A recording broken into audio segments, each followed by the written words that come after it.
I stood in the shadows of Christie's auction house, watching my parents walk through the grand entrance. They hadn't changed much in 15 years. My father still carried himself with that air of absolute certainty.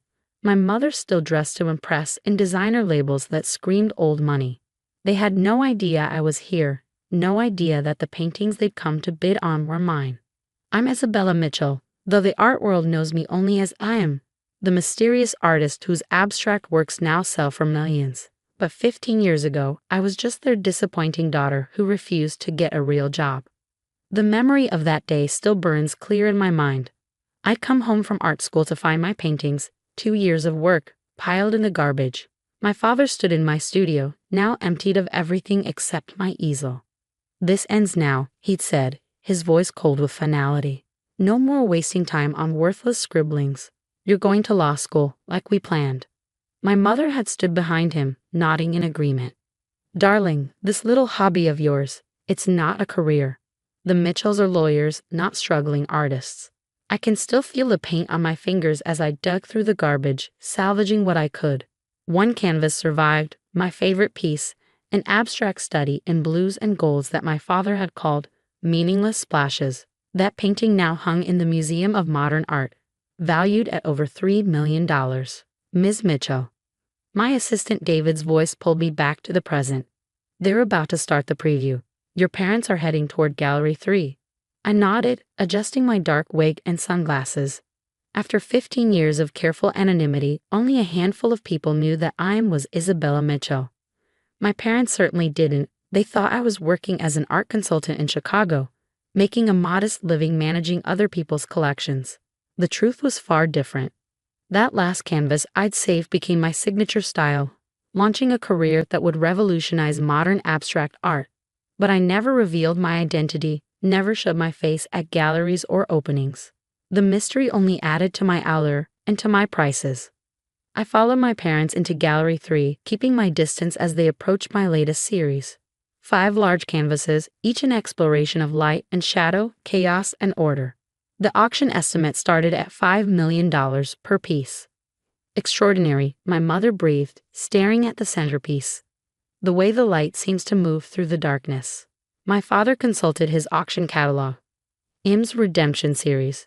Starting bid $5 million each." He shook his head. "The art world has gone mad. Who pays this much for random paint splashes?" I smiled, remembering similar words from years ago. The difference was, now he wanted to own one of those random paint splashes. "Mr. and Mrs. Mitchell." A Christie's representative approached them. "I understand you're interested in bidding on the Anne collection?" My mother nodded eagerly. "Yes. We're redecorating our home in the Hamptons. An Im original would be perfect for the main salon. Everyone who's anyone has one now." I had to suppress a laugh. The irony was almost too perfect, my parents wanting my art not for its beauty or meaning, but because it had become a status symbol. "I must warn you," the representative said carefully, "there's already significant interest in these pieces. We expect them to go well above estimate."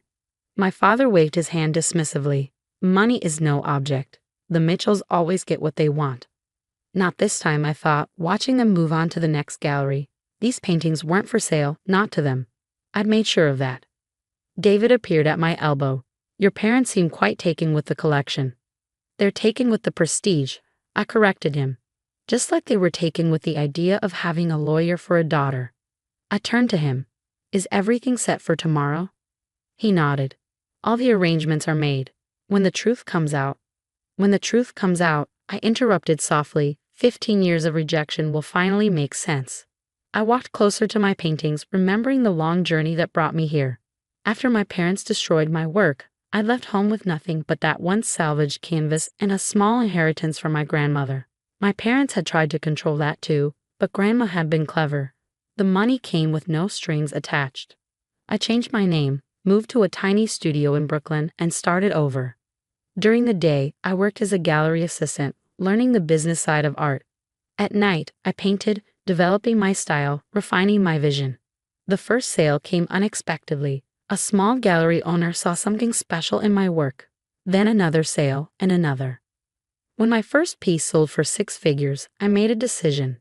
I would never let my parents' rejection define me. But I would also never give them the satisfaction of claiming my success. I became M, the artist without a face, letting my work speak for itself. The art world loves a mystery, and they loved M. Critics praised my fearless exploration of light and shadow. Collectors fought over my pieces. Museums began acquiring my work for their permanent collections. And through it all, I remained anonymous, watching from the shadows as my reputation grew. My parents, meanwhile, had to content themselves with updates about their sensible daughter's modest career in art consulting. Every Christmas, every reluctant family gathering, they'd remind me how I dodged a bullet by giving up my artistic dreams.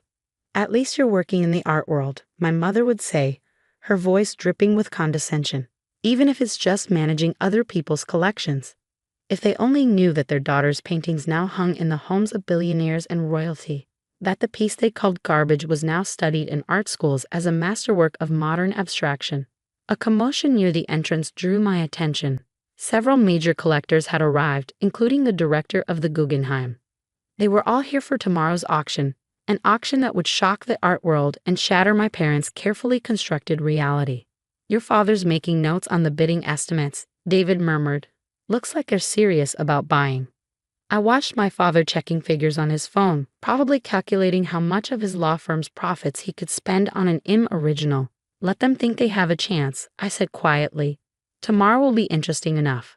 As I left Christie's that evening, I passed my mother in the lobby. She was talking excitedly on her phone about being this close to owning an IM. She looked right through me, not recognizing her daughter behind the disguise. In my car, a subtle but expensive Mercedes, I called my gallery owner Marcus. "Are they suspicious?" "Not at all," he chuckled. "Your parents spent an hour talking about how they simply must have an IM for their collection. Your mother mentioned something about it being an investment in culture. If they only knew." I thought about the real investment I'd made, not in money, but in myself. When everyone else saw garbage, I'd seen possibility. When they demanded I conform, I'd chosen to transform. "Tomorrow then," I said, ending the call. At home, a penthouse overlooking Central Park, I changed out of my disguise and stood before my latest work in progress. It was different from my usual style, more personal somehow. Perhaps because I knew it would be the piece that finally revealed the truth. I picked up my brush, adding touches of gold to the swirling darkness. Tomorrow would change everything. Tomorrow, my parents would learn that the daughter they rejected had become the artist they couldn't afford. But tonight, I painted, just as I had every night for 15 years. Because in the end, this was never about them. It was about staying true to my vision, even when the whole world called it worthless. I worked late into the night, losing myself in the canvas, in the pure joy of creation that my parents had never understood. Outside my window, New York glittered like a painting itself, full of light and shadow, chaos and order. Tomorrow would bring its own kind of chaos. But for now, I painted, letting the colors tell the story I kept silent for so long. The morning of the auction, Christie's was buzzing with anticipation. Art collectors, museum directors, and critics filled the grand hall, all eager to bid on the mysterious Im's latest works. My parents sat in the front row, my father clutching his bidding paddle like a weapon. I watched from backstage, still in my disguise. In 30 minutes, 15 years of secrecy would end. Marcus, my gallery owner, approached with a concerned look. "Are you sure about this?" he asked quietly. "Once we make the announcement, there's no going back." I touched the small canvas I brought with me, the one my father had thrown away all those years ago. "Unsure. It's time." The auction began with smaller pieces, but everyone was waiting for the collection. Finally, the auctioneer cleared his throat. "Ladies and gentlemen, before we proceed with the Redemption series, we have a special announcement. For the first time in 15 years, the artist known as has agreed to reveal their identity." A murmur ran through the crowd. My father leaned forward, probably already calculating how this revelation might affect his investment. Marcus stepped up to the podium. "As Im's exclusive gallery representative, it's my honor to share this moment. But first, a piece of history." He gestured, and assistants brought out my salvaged canvas, the one piece that had survived my parents' purge. This work, now valued at over $3 million and hanging in May, was nearly lost forever. 15 years ago, it was thrown in the garbage by parents who called it worthless, who demanded their daughter give up art for a real career. My mother's face went pale. My father's hand tightened on his paddle. That daughter left home with nothing but this canvas and a determination to prove them wrong. She changed her name, developed her style in secret, and became the artist we know as Im. I stepped onto the stage, removing my wig and sunglasses. Hello, mother. Father. Surprised to see your garbage selling for millions? The silence was absolute. My father stood up, his face contorted with shock. Isabella? Actually, I said, approaching the podium, it's I am, though I suppose you never made the connection between your disappointing daughter and the artist whose work you're so eager to buy. My mother's carefully maintained composure cracked. But you're an art consultant in Chicago. No, that was just a cover.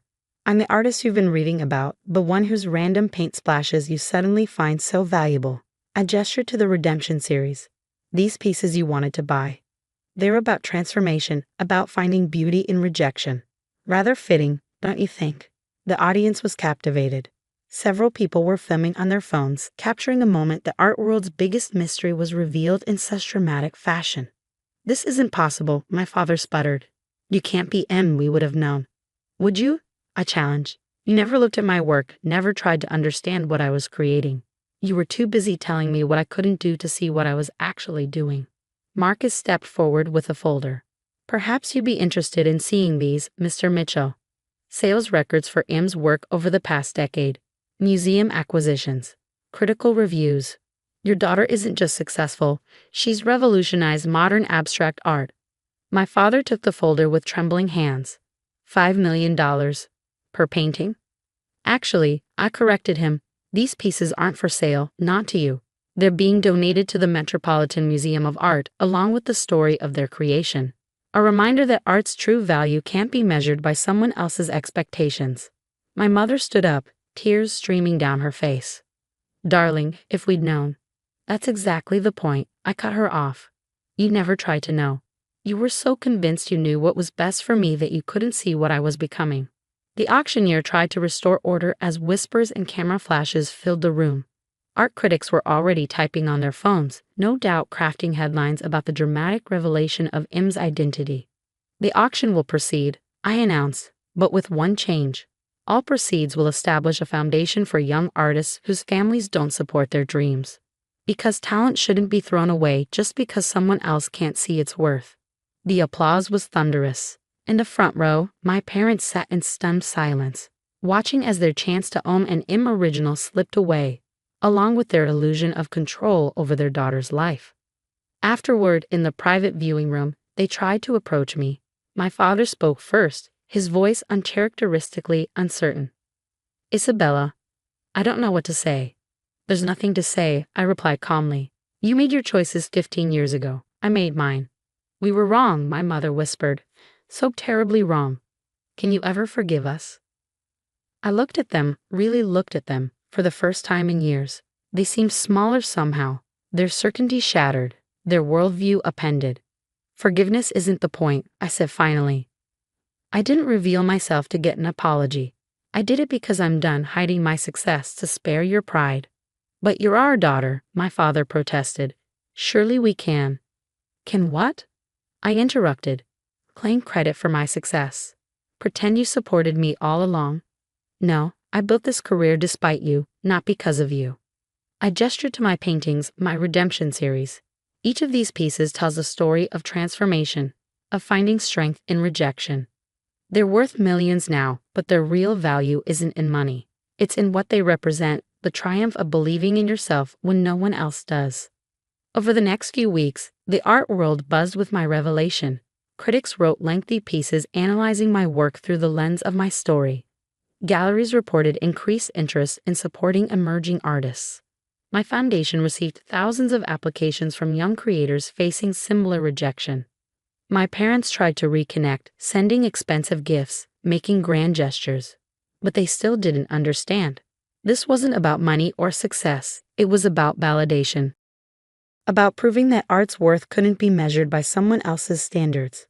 One evening, as I worked in my studio on a new piece, I received a message. A young artist, inspired by my story, had defied her parents' demands to give up painting. She was hosting her first gallery show.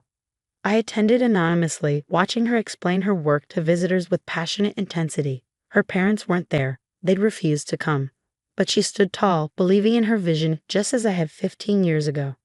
After the show, I left her a note: never let someone else define your worth. True art comes from believing in yourself, even when no one else does. In my studio that night, I looked at my salvaged canvas, the piece that started everything. It still spoke to me of determination, of finding beauty in rejection. But now it also reminded me that sometimes the most valuable things in life are the ones others throw away. I picked up my brush and began to paint, letting the colors flow freely, because in the end, art isn't about proving others wrong. It's about proving yourself right, one canvas at a time.